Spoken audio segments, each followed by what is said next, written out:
Thank you so much for organizing this session so that we can hopefully move forward with regards to moving more towards accountability and towards the goals of achieving Palestinian statehood, freedom, and justice. I want to start this actually from 2019 because I've been going to Gaza since 2013, every year, once or twice a year, to teach at the medical school and to provide clinical care and in a number of other projects. And what I want to show you here is 2019. This is the Great March of Return. This was peaceful protests that people from Palestinian society, young, old, Christian, Muslim, able-bodied, male, female, some people in wheelchairs as well, just from all sections of society were in Gaza protesting for the right of return, which of course is a right that is held in international law. And as well, they were protesting the illegal occupation, which of course the International Court of Justice confirmed was illegal and should be ended immediately in earlier in 2024. And at that protest, as a result of those protests, I subsequently testified to the International Criminal Court because of war crimes that I saw Israel committing at that time in 2019, including the targeting of healthcare providers that were clearly in uniform, the targeting of children, reporters, handicapped people. And even prior to my providing the testimony to the International Criminal Court about what I had seen specifically with the targeting of these very obviously uniformed healthcare providers, even prior to that, there was an independent report by the United Nations Special Group, which confirmed indeed that handicapped people, healthcare providers, reporters, women, children had all been targeted with war crimes committed by Israel, with Israel knowing full well that they were uniformed healthcare providers, reporters. So this is a regime that has been for a long period of time illegally occupying Gaza and the West Bank and committing war crimes against them. So this is, where we are in April 2025 is coming from that context. So now take you to March 2024, and this is during the current and ongoing genocide in Gaza being committed by Israel. And what you're seeing here, where I was staying was actually close to this, which is a new cemetery in southern Gaza in Rafah. This was close to the Mawazi camp for internally displaced people. And all of these graves did not exist prior to March 2024. This was a new cemetery that was set up at that time. And this is sadly only about, 1/4 or 1/5 of the entire cemetery. What you're seeing here is each plot is often 4 or 5 people, often an entire family in one plot. What you're seeing here is also another cemetery in that same region. You'll notice that these gravestones are much, much smaller, and that's because children are buried here, often more than one per cemetery plot. So often in under one of these gravestones is 2, 3, or even 4 children under one of these gravestones. And you'll also notice that in the background there's tents. That's the way most people are living, because greater than 90% of civilian structures have been completely destroyed by the Israeli genocide. People are living in tents. And as you'll notice, there's nowhere for water, sewage, infrastructure to come in. And so infectious diseases are rampant, and people are very high rates of respiratory illness, skin infections, diarrheal illness. Children are dying of diarrhea. And this is preventable. All of this is preventable. This has been caused by war crimes and genocide committed by Israel, and this is continuing because of war crimes and genocide being committed by Israel. We talk about the targeting of the healthcare system, and I think we really need to put a name on it. In September 2023, I was in Gaza, and we had set up a nephrology or kidney medicine training program that was largely based on the ability to do kidney biopsies, which were going to be read by these two pathologists. These two pathologists, one of whom who was the head of the pathology department at Shifa Hospital, the main hospital in Gaza City, and a second one who did most of the cancer, biopsies and diagnoses in Gaza.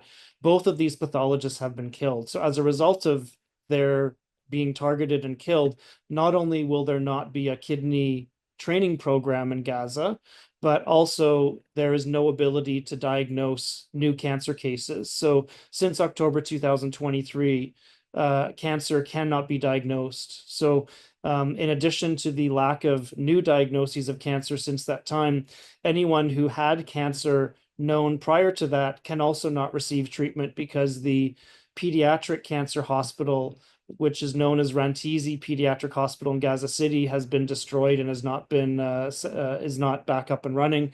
And the second cancer hospital, which was for adult patients, called the Turkish Friendship Hospital, initially was targeted, bombed.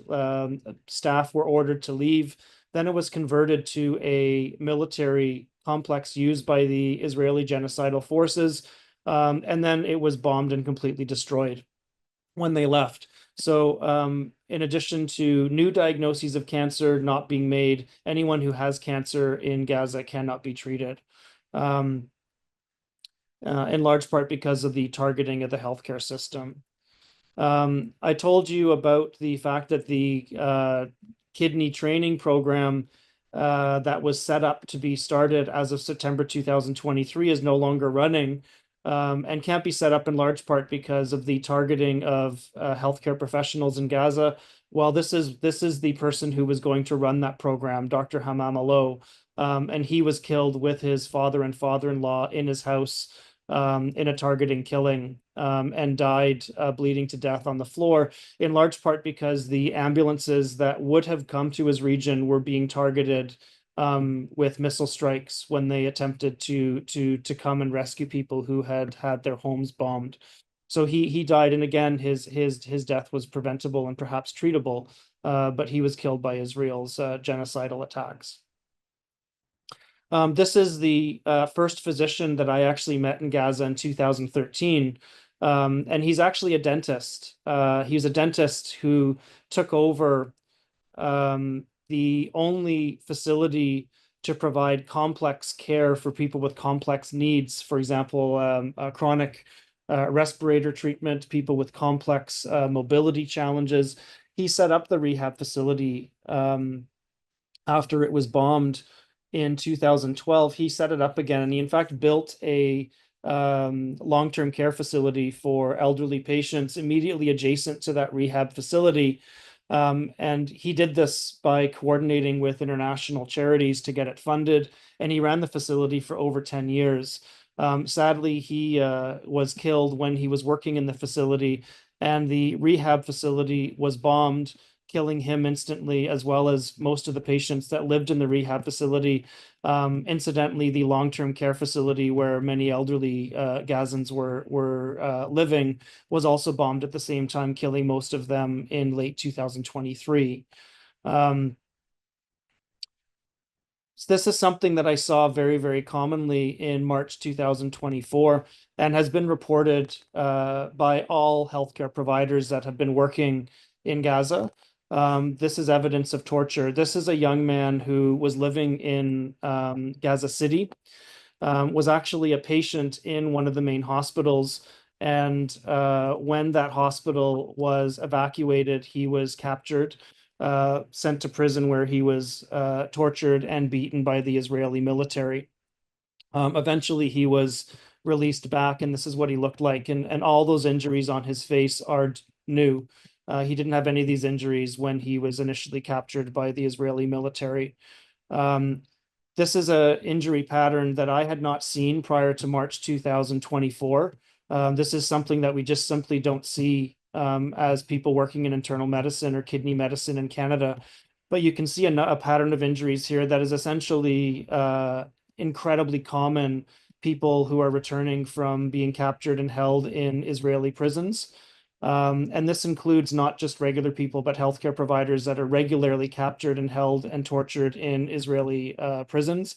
You'll see that his left hand is bandaged. And the reason his left hand is bandaged is because he's undergone skin grafting because his hands were bound and he was kept in a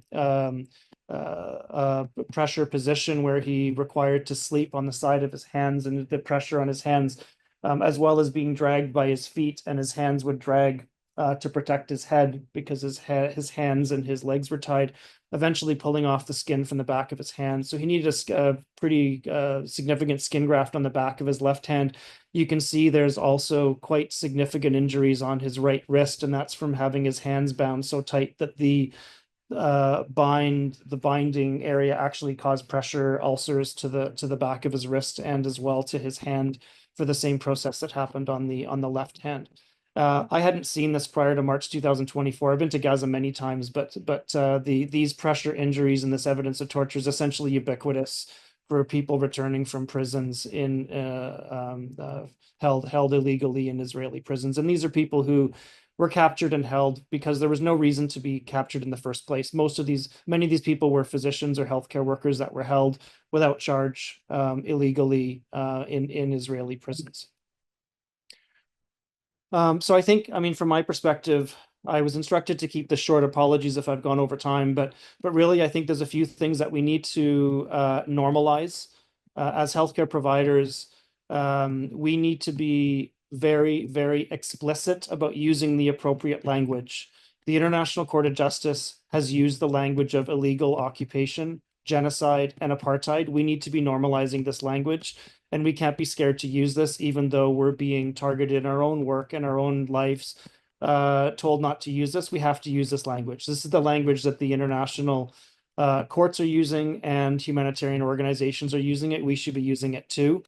I think that I'm delighted that the Arab Organization for Human Rights is holding this session, because really that's the framework we need to be using to end this genocide. We need to be using the framework of international humanitarian law and human rights, and that needs to be the framework upon which we agree that this needs to end immediately.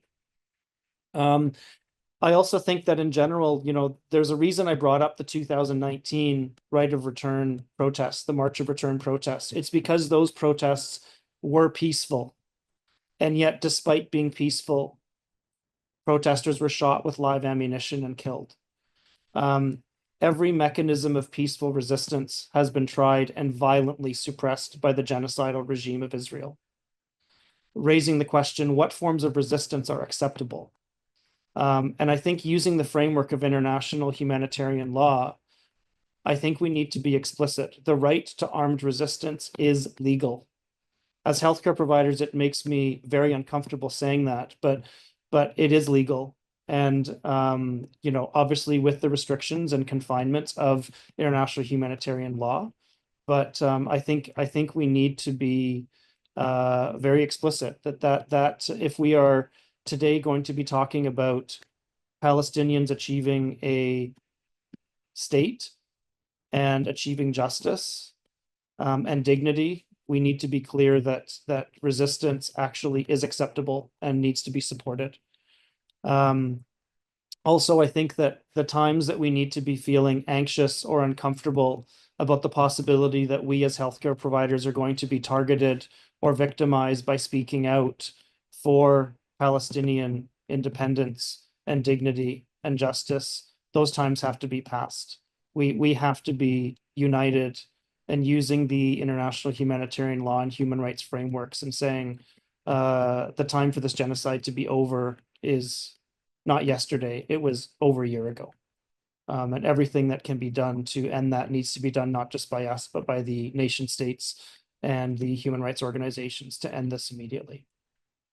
So thank you. I'll stop sharing my screen there. Thank you.